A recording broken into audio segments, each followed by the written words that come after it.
नमस्कार, मी सुशील कुलकर्णी. आपण पाहताय अनालायझर. काही विषयावर खरं तर बोलायचं नसतं, पण परिस्थिती अशी येते की बोलावं लागतं.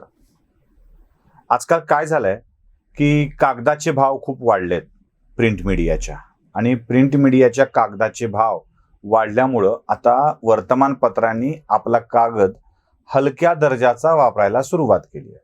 आता फॉरेन न्यूज प्रिंट वापरणं परवडत नाही. एकतर दैनिक महागात छापायचं, ते तेवढ्या किमतीला विकल्या जात नाही. आजकाल दैनिकाचा खप देखील कमी झाला आहे, म्हणून जरा हलक्या दर्जाचा कागद वापरायला सुरुवात केली.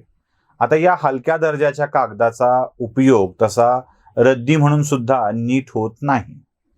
त्यातल्या त्यात ओलं जाड असं काही पडलं की लगेच फाटून जातो. त्यामुळं सकाळच्या वेळी पेपर म्हणून घेतलेला कागद संध्याकाळी किंवा दुसऱ्या दिवशी सकाळी लेकराची शी उचलायच्या कामाचा सुद्धा राहत नाही. त्यामुळं अनेक वर्तमानपत्राची अवस्था म्हणजे कागद म्हणून बिनकामाची झालेली आहे. म्हणजे वाचायला काही नसतंच, पण लेकरं सकाळी बसवावं असं म्हटलं तर ते फाटून जातो, म्हणून त्याच्यासाठीही वापर होत नाही. अर्थात वर्तमानपत्रात काही गुणवत्तापूर्ण छापून येतं असंही नसतं. त्यामुळे या अशा सर्वार्थानी निरुपयोगी वर्तमानपत्रावर मला काहीही बोलायचं नाहीये, काहीही नाही. कारण त्याच्याविषयी भाष्य करणं म्हणजे उगाच त्यांना मोठेपण देणं आहे, त्यांची चर्चा घडवून आणणं आहे. विकृतांच्या डोक्यातून विकृतीच बाहेर पडणार. माणसाच्या पार्श्वभागातून शीच बाहेर पडते. जशा मुखातून शब्द बाहेर पडतात ना, तशा अधोमुखातून घाणच बाहेर पडत असते. त्यामुळे या अशा अधोमुखातून घाण टाकणाऱ्या पत्रकारांच्या विषयी मला फारसं काय बोलायचं नाही. अनेक जण आपापली लाईन क्रॉस करून जातात. मला मात्र माझी लाईन क्रॉस करायची नाहीये. त्यांच्या घाणेरडेपणाविषयी बोलायचं नाहीये. आणखी हीच लाईन पकडून आणखी एका विदेशात राहणाऱ्या आणि भारतीय संस्कृतीवर सातत्यानं हल्ले करणाऱ्या माणसांनी हीच लाईन पकडलेली आहे. त्यानंही आपली लाईन क्रॉस केली आहे. काय म्हणतोय हा संग्राम पाटील नावाचा गृहस्थ? डॉक्टर संग्राम पाटील, तो डॉक्टर आहे म्हणे. खरं तर महाराष्ट्रात असताना राजकारण करायला गेला, त्या आम आदमी पार्टीत सहभागी झाला. तिथे काही फारसं यश मिळालं नाही, म्हणून विदेशात जाऊन डॉक्टरकी करत बसलेला हा व्यक्ती, याच्याविषयी आदरानं बोलावं असं देखील काही नाही आहे. एका अननोन आणि महत्व नसलेल्या व्यक्तीच्या विषयी आपण जसं बोलतो तसंच याच्याविषयी बोलूया, या संग्राम पाटलाविषयी. या संग्राम पाटलानं नुकताच एक व्हिडिओ केला युट्यूबवरती. आता युट्यूबवरती व्हिडिओ करायला आमची काही हरकत नाही, आम्ही तेच करतो की. त्यामुळं संग्राम पाटलाच्या व्हिडिओच्या करण्याविषयी मी काही बोलणार नाही आहे, पण त्यात तो जे बोललाय त्यावर मात्र मला बोलायचं आहे. संग्राम पाटलांनी गुजरात मधल्या बलात्काराच्या प्रकरणातील आरोपींना सुटका मिळाली, म्हणजे त्यांची शिक्षा उर्वरित माफ झाली. जन्मठेप झाली होती, 11-12 वर्ष शिक्षा भोगल्यानंतर त्यांना माफ केलं गेलं, सोडलं गेलं. काही मूर्खांनी त्यांचे स्वागत केले. अनालायझरची या स्वागताविषयीची अधिकृत भूमिका आपण जाहीर केलेली आहे. असं स्वागत करणं हा मुळातच मूर्खपणा आहे. बलात्कार करणं हीच विकृती आहे, आणि या विकृतीचं सुटका झाली म्हणून स्वागत करणं कधीच मान्य असू शकत नाही. पण या संग्राम पाटलानं या सुटकेला आपल्या मनातील विखाराशी जोडलं, जे एका वर्तमानपत्रानं देखील जोडलेलं आहे. माझं दुर्दैव असं आहे की मी त्या जिल्ह्यात काम केलंय, मी त्या जिल्ह्याचा रहिवासी आहे ज्या जिल्ह्यातल्या वर्तमानपत्रांनी हे घाणेरडं छापलेलं आहे, म्हणून त्याचा उल्लेख करावा वाटत नाहीये मला. आपल्या ठिकाणची गाण जगाला सांगावी वाटत नाही, म्हणून संग्राम पाटलाच्या नावाने बोलतोय. याने जातीशी हा विषय जोडला, आणि जात कोणती जोडली तर ब्राह्मणांची. सोपं आहे ना हो. उठ सूट ठोका, काही बोलत नाही, कुणी काही करत नाही, म्हणून ठोकून द्यायचं. आपलं सापडतो मुखी बिचारी कोणी हाका अशी अवस्था. आणि त्यानं सांगितलं की या बलात्काराच्या बिल्किस बानो प्रकरणातील आरोपी हे ब्राह्मण होते, आणि या दोघांनी मिळून, त्या वर्तमानपत्रांनी आणि या संग्राम पाटलांनी मिळून, त्या सगळ्या प्रकाराला ब्राह्मण बलात्कारी असा शब्द देऊन टाकला. आता असं वाटायला लागलंय हे सगळं ऐकल्यावरती आणि वाचल्यावरती की ब्राह्मण नावाची जमात ही विकृत असते, बलात्कारी असते.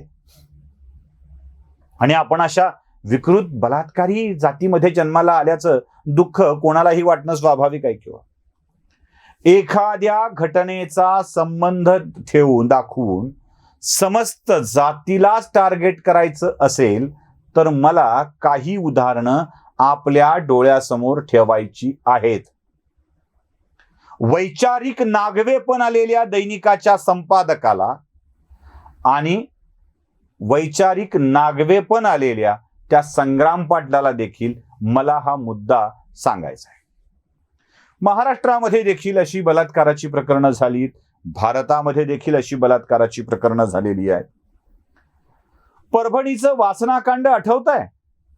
मुलींना हॉटेलवर बोलवून त्यांच्याशी शारीरिक संबंध प्रस्थापित करून त्या काळात व्हिडिओ कॅसेट निर्माण करणे, मग ब्लॅकमेल करणे, वेगवेगळ्यांना पुरवणे, हा धंदा परभणीच्या राजकारणी मंडळींनी केलेला होता.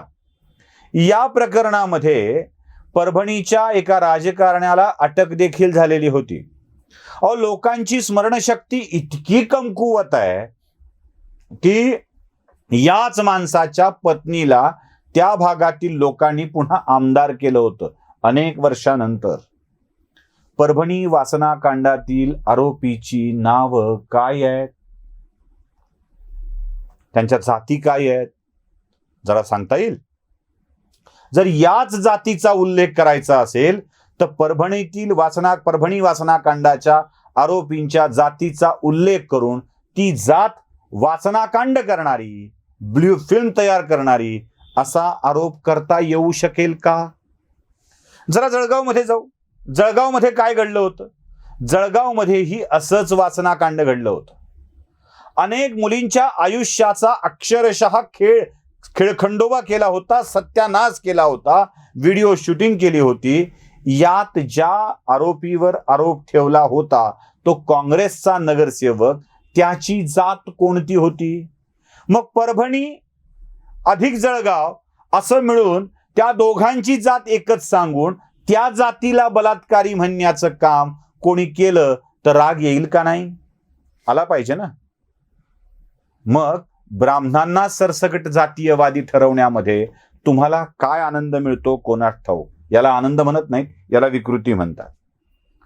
परभणी जळगावचं प्रकरण 94चं आहे. त्याच्याही आधी 2 वर्ष अजमेरमध्ये एक प्रकरण घडलं होतं 1992ला. शेकडो मुलींच्या इज्जतीशी खेळल्या गेलं होतं. तिथे एक शाळा आहे, सोफिया स्कूल अँड कॉलेज.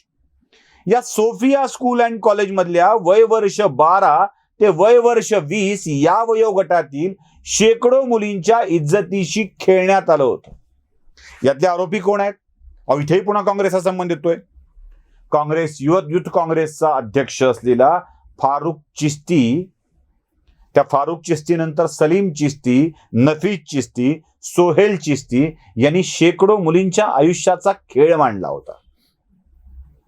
आता या चिश्ती परिवारावरती, चिश्ती कुटुंबावरती जे अजमेरच्या दर्ग्याचे खादिम आहेत, आता या खादिमचं अजून एक प्रकरण समोर आलेलं होतं. ते पोलिसांनी सांगितलेलं, वो उसका मुझे धड़ ला के दो, मैं सब कुछ अपना दे दूंगा वालं प्रकरण. आता हे चिश्ती जे खादिम आहेत त्या दर्ग्याचे, ते बलात्कारी आहेत, ते खुनी आहेत, ते सुपारी देतात, म्हणून चिश्तीच सगळे तसे म्हटलं तर चालेल का? एक्सेप्ट कराल?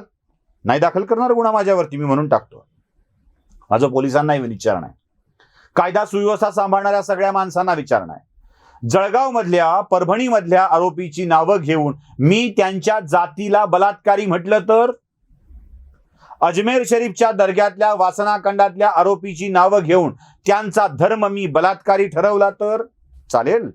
चालणार असेल तर बोला, मी करतो आरोप, मला माफ करा. म्हणजे त्यांच्यावरती गुन्हा दाखल करू नका, पण माझ्यावरती गुन्हा दाखल करणार आहात की नाही ते सांगा, म्हणजे आरोप करता येऊ शकेल.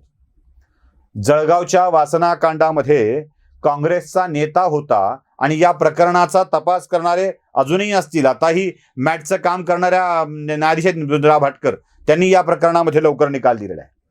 अशा किती घटना सांगायच्या. कोपर्डीचा अत्याचार किती निर्घृण पद्धतीनं, नालायक पद्धतीनं तो घडलेला होता.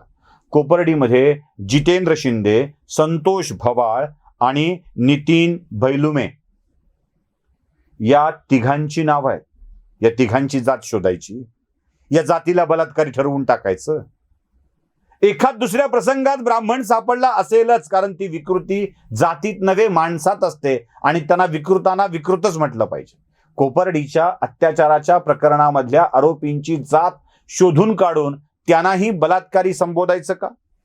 मुंबईच्या शक्ती मिल परिसरामध्ये जो बलात्कार घडला होता त्या शक्ती मिल परिसरामध्ये विजय जाधव, कासिम बंगाली आणि सलीम अन्सारी 3 नाव आहेत. या तिघांच्याही जाती धर्म शोधून काढून त्यांना बलात्कारी म्हणायचं का हे ठरवलं पाहिजे. दिल्लीमध्ये निर्भया कांड घडलं. या निर्भया कांडातील आरोपी कोण कोण आहेत? जरा बघा, अक्षय ठाकूर, पवन गुप्ता, मुकेश सिंह, या सगळ्यांच्या जाती आणि धर्म शोधून काढायचे का? यांनाही आरोपी ठरवायचं का? मुंबईच्या साकी नाक्यामध्ये बलात्कार घडला होता, त्यातला मोहन चव्हाण, यालाही आपण आरोपी ठरवायचा का? याच्याही बलात्कारी ठरवून त्याच्या जातीलाही बलात्कारी ठरवायचंय का? काय आहे, खूप सोपं आहे काम. ज्या जातीकडून रिॲक्शन कोणतीही येत नाही त्या जातीवरती वारंवार आघात करणं सोपं काम आहे. दिलगिरी व्यक्त करून मोकळं होता येतं. अहो, ज्या पेपरवर सकाळी लेकरू सुद्धा हगत नाही त्या पेपरची तरी 3री वेळ आहे.